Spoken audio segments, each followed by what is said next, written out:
Yeah. I would like to sincerely congratulate the government and the people of Turkmenistan on occasion of the State Flag Day and Constitution Day, May the 18th. For me, flags are an essential part of the identity of a nation. I've always looked with great interest to the meaning and symbolism behind flags. And here, the Turkmen flag, which I'm wearing today, represents, first of all, unity in diversity. It represents the 5 provinces, the 5 tribes, all united under one nation.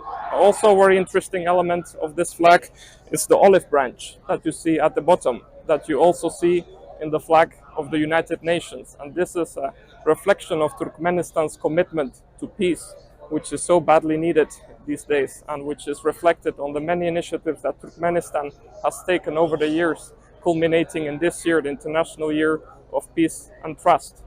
And let me also congratulate the government and the people of Turkmenistan on occasion of the Constitution Day.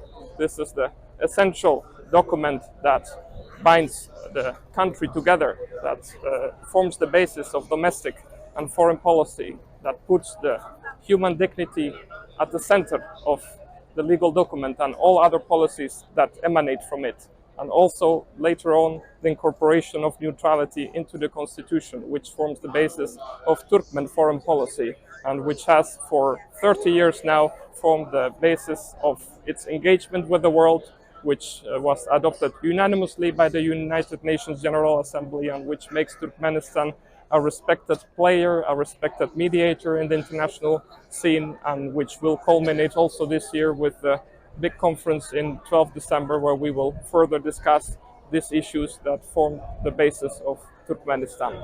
Thank you very much.